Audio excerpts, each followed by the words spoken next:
I wanted to talk about why your Tantra practice, particularly your meditation, but all aspects of your Tantra practice, is vital for the health and wellness of not just you, but I'm going to say the entire planet. So I'm going to give you some context of how this awareness came to me. I'm an American, and I'm also a woman of color, though I'm very pale genetically. My heritage is African American and Polish and Czechoslovakian.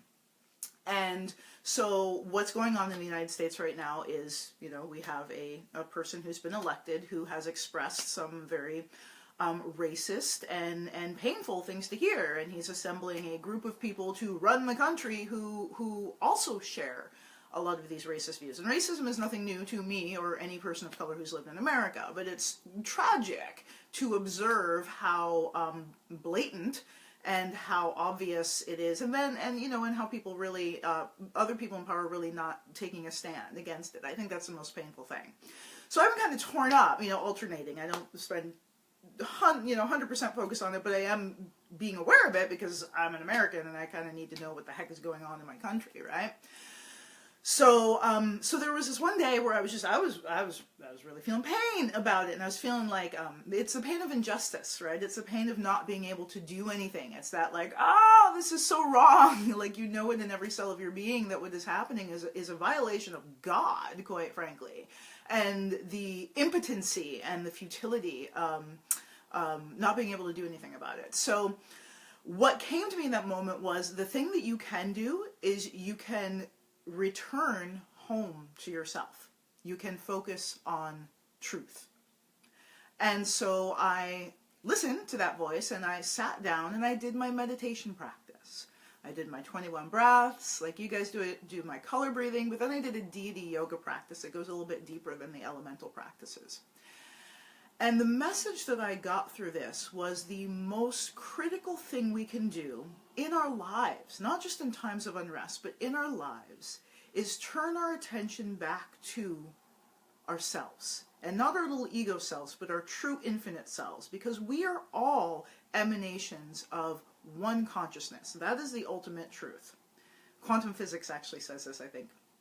I'll have to find the link and post it for you. But we all are emanations of one consciousness, and that resides within us. And we live in a culture that teaches us from the time we are children to seek all of our gratification, satisfaction, validation externally. And we lose touch with that voice inside of us, with that part of us that knows union with divine, with the ultimate, right? And Tantra is a path back to that. It is a method, as we've shared in the the 4 pillars thing. It is a method for peeling away everything that stands in the way of us, that core of us, and our conscious thinking mind. So all those blocks to bliss, all those grooves that are blocking that infinity symbol there. Tantra is the tool to dissolve and resolve all those.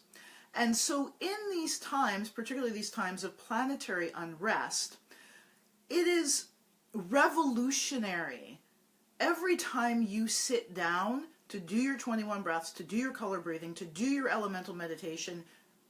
That is a revolutionary act. And then to take that into your sexuality.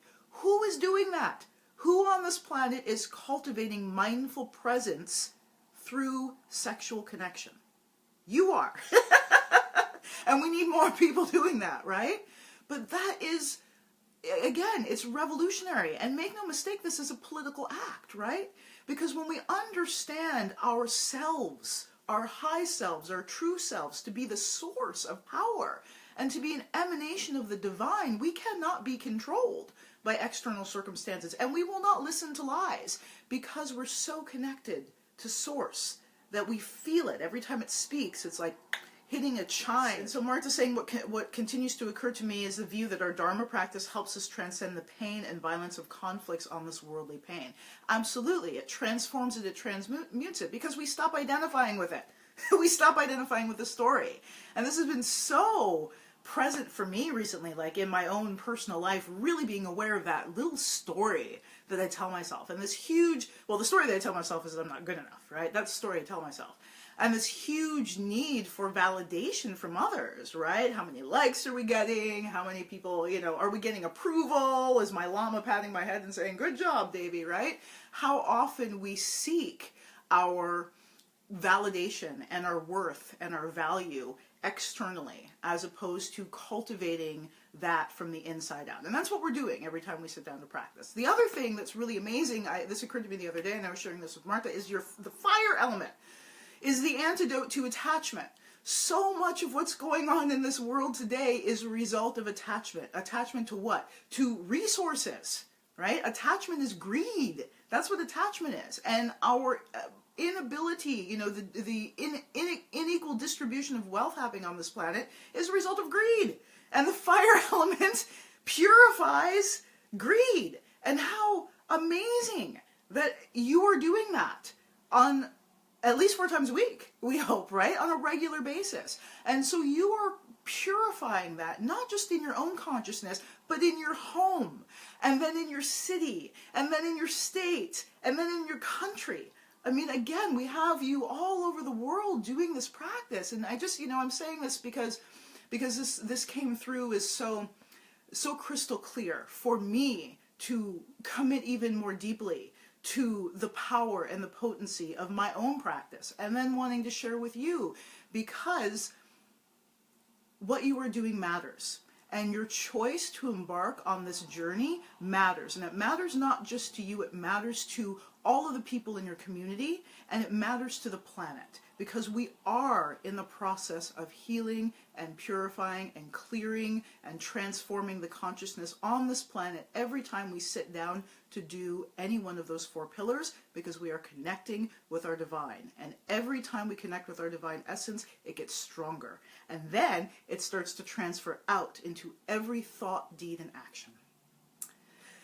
So that's what I had to say about that. Thank you so much for listening.